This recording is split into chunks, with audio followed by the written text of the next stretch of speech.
எல்லாருக்கும் வணக்கம்.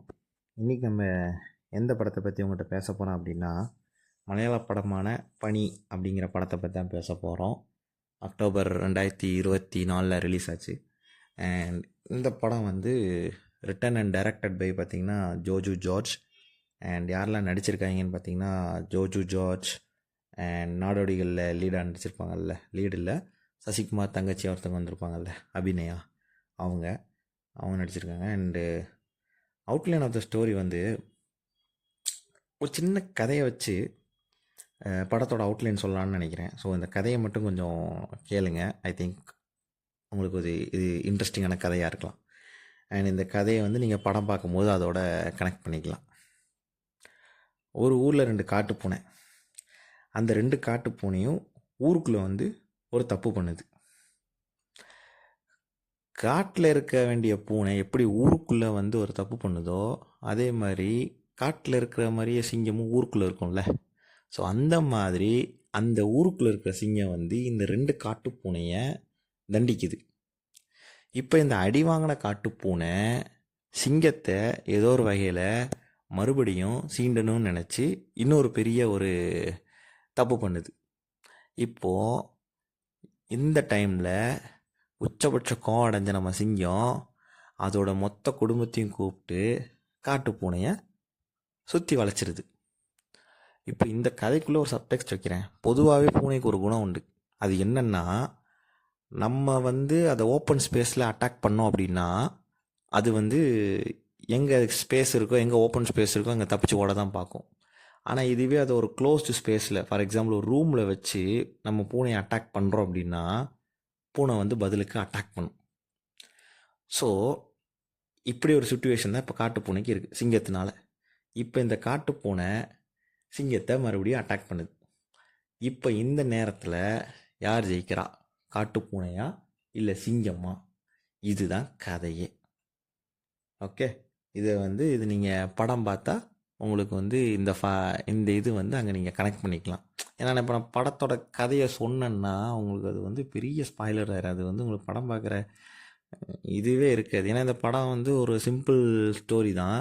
அதை நான் பிரேக் பண்ணிட்டேன்னா உங்களுக்கு வந்து படம் பார்க்குற இன்ட்ரெஸ்டே இருக்காது. So I don't want to spoil your mood or any other suspense material in this review. படத்தோட ப்ளஸ்ன்னு பார்த்தீங்கன்னா, நான் முன்னாடி சொன்ன மாதிரி சிம்பிள் அண்ட் வெரி நீட்டான ஸ்டோரி தான். ரொம்ப காம்ப்ளெக்ஸான ஸ்டோரிலாம் கிடையாது. படத்தோட பெரிய ப்ளஸ்ஸே வந்து ஸ்க்ரீன் ப்ளே தான். ரொம்ப சின்ன ஸ்டோரியை எவ்வளோ அழகாக கோர்வையாக எல்லா கேரக்டர்ஸையும் உள்ளே கொண்டு வந்து படத்தை போர் அடிக்காமல் கொண்டு போனது தான் படத்தோட பெரிய ப்ளஸ்ஸு. அண்ட் முக்கியமாக ஒரு கேரக்டரைசேஷன் அவங்க ஸ்கெட்ச் பண்ணியிருப்பாங்கல்ல, அது வந்து ரொம்ப சூப்பராக இருந்துச்சு. பாசிட்டிவ் கேரக்டர்ஸாக இருந்தாலும் சரி, நெகட்டிவ் கேரக்டர்ஸ் இருந்தாலும் சரி, அது வந்து ரொம்ப அழகாக ஸ்கெட்ச் பண்ணியிருப்பாங்க. எஸ்பெஷலாக அந்த ஜோஜு ஜார்ஜ் அவரோட கேரக்டரைசேஷன் ஸ்கெட்சு வந்து ரொம்ப சூப்பராக இருக்கும். அவரோட பர்ஃபார்மன்ஸ் வந்து அல்டிமேட்டாக இருக்கும். ரொம்ப சட்டிலாக தான் நடிச்சிருப்பார், சூப்பராக நடிச்சிருப்பார். அண்ட் அது போக இந்த படத்தில் வந்து எல்லாமே லைவ் லொக்கேஷனாக தான் ஷூட் பண்ணியிருக்காங்கன்னு நினைக்கிறேன். ஷூட் பண்ணியிருக்காங்க. ஸோ அதனால் நமக்கு வந்து அந்த கேரளாக்குள்ளே போயிட்டு அந்த ஃபீலிங் இருக்கும். கேரளா சிட்டிக்குள்ளே போயிட்டு அந்த ஃபீலிங் இருக்கும். அண்ட் அப்புறம் மியூசிக் வந்து சொல்லவே வேண்டாம். விஷ்ணு விஜய், ஐ திங்க் அவர் பேர் விஷ்ணு விஜய்ன்னு நினைக்கிறேன். அண்ட் நம்ம தமிழில் இருந்து சந்தோஷ் நாராயணன், சாம் சிஎஸ், இவங்க எல்லாமே பிஜிஎம்க்கு ஒர்க் பண்ணியிருக்காங்க. அண்ட் பிஜிஎம் வந்து இந்த படம் வந்து ஒரு ஹை பீக்கை தொடரும்போது, இல்லைனா தான் மாஸ் சீன்ஸ் வரும்போது அவங்க போட்டிருக்க பிஜிஎம் வந்து இட்ஸ் எக்ஸ்ட்ராடினரி. அதை வந்து நம்ம பாராட்டி ஆகணும். அண்ட் கிளைமேக்ஸ் வந்து படத்தை முடித்த விதம் வந்து ரொம்ப சூப்பர். நமக்கே அந்த ஒரு எமோஷன்ஸ் எல்லாமே அந்த ஒரு கிளைமேக்ஸை முடித்த விதத்தில் வந்து நமக்கு அப்படியே ஒரு மாதிரி ஒரு சூப்பராக இருக்கும். அது ஒரு நல்லாயிருக்கும். அந்த கிளைமேக்ஸ் முடித்த விதத்தை சொல்கிறேன். அண்ட் படத்தோட மைனஸ்ன்னு எனக்கு தோணுது வந்து ஒரு சின்ன லாஜிக்கல் மிஸ்டேக் தான் நிறைய இருக்கும். இதுக்கும் நான் ஒரு எக்ஸாம்பிள் சொல்கிறேன். இப்போது நம்ம வந்து சின்ன வயசுலலாம் ஸ்கூல் காலேஜில் படிச்சிருப்போம். நமக்கும் இன்னொரு கேங்குக்கும் ஏதாவது சண்டை நடந்திருக்கும், இல்லை நமக்கும் இன்னொரு பையனுக்குமே ஏதாவது சண்டை நடந்திருக்கும். அவன் வந்து ஒரு 2-3 கேங்காக இருக்கலாம், 2-3 பசங்களை கூட வச்சுக்கிட்டு இருக்கலாம். நம்மளும் அதேமாரி நம்ம இப்போ சண்டை நடந்துருச்சுன்னா இப்போ அவன் எப்போனாலும் நம்மளை அட்டாக் பண்ணுவான் அப்படிங்கிற ஒரு மைண்டு நமக்குள்ளே இருந்துச்சுன்னா நம்ம என்ன பண்ணுவோம்? ஒன்று அவன் கண்ணில் படாத மாதிரி எப்போல்லாம் இருக்குமோ அப்படி இருப்போம். இல்லைன்னா எங்கே போனாலும் சேஃப்டிக்கு நம்ம பசங்களை கூட கூப்பிட்டு போவோம்ல. அந்த மாதிரி லாஜிக் மிஸ்டேக் தான் இங்கே இருக்குது. நமக்கே அப்படி தோணும்போது, ஆனால் இந்த படத்தில் வந்து ஒரு ஒரு தரப்பினருக்கு வந்து அடி மேலே அடி விழுது. ஆனால் அந்த தரப்பினர் வந்து ரொம்ப அசால்ட்டாக இருக்கிற மாதிரி இந்த படத்தில் காட்டியிருக்காங்க. ஸோ எனக்கு அது ஃபீல் ஆச்சு. ஸோ அது வந்து இந்த படத்தை வந்து ஏதோ ஒரு வகையில் வந்து கொஞ்சம் இது கூடவா அவங்களுக்கு தெரியாது அப்படிங்கிற மாதிரி நமக்கு தோன்ற மாதிரி இருக்கும். அந்த கேரக்டர்ஸை பார்க்கும்போது தோன்ற மாதிரி இருக்கும். அண்ட் கடைசி கிளைமேக்ஸில் ஒரு ஃபைட் வச்சுருப்பாங்க. கிளைமேக்ஸ் ஃபைட்டுக்கு அப்புறம் ஒரு இது இருக்கும், அது எக்ஸ்ட்ராடினியாக இருக்கும். ஆனால் அந்த கிளைமேக்ஸில் வந்து ஃபைட் வச்சுருப்பாங்க. அந்த ஃபைட்டு வந்து நம்ம நார்மலாக ஃபைட் இருக்கும்.